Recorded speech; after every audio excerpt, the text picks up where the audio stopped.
আচ্ছা, একটা দৃশ্য ভাবুন। পৃথিবীর নিস্তব্ধ প্রথম ভোর, আর দুজন মানুষ যাদের হৃদয় ভেঙে গেছে অনুতাপে।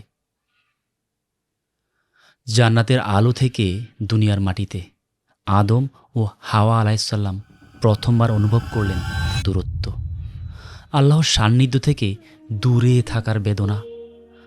দুনিয়ার হাওয়া ছিল অপরিচিত, মাটি ছিল নতুন, আর বুকের ভিতরে ছিল গভীর কষ্ট। আমরা ভুল করেছি। তখনই আল্লাহ তাদের দিকে রহমতের দরজা খুলে দিলেন। তিনি তাদের সঠিক শব্দ শিখিয়ে দিলেন, কিভাবে ক্ষমা চাইতে হয়, কিভাবে ফিরে আসতে হয়। তারা বললেন, রব্বানা জালামনা আনফুসানা, আমরা নিজেরাই নিজেদের উপর জুলুম করেছি। আপনি যদি ক্ষমা না করেন তবে আমরা ধ্বংস হয়ে যাব। এটাই ছিল মানব ইতিহাসের প্রথম তাওবা, প্রথম অশ্রু, প্রথম নরম কান্না, আর সবচেয়ে সুন্দরভাবে আল্লাহর দিকে ফিরে আসা। আর আল্লাহ, তিনি তো আত-তাওয়াব, যিনি বারবার ক্ষমা করেন। তিনি তাদের তাওবাকে কবুল করলেন। কখনো কি আপনার মনে হয়েছে, আমি এত ভুল করি, আল্লাহ আমাকে ক্ষমা করবেন কি? আদম আলাইসাল্লামের এই ঘটনা আপনাকে শেখায়, আপনার ভুল যতই বড় হোক, আল্লাহর রহমত তার থেকে অনেক অনেক অনেক বড়।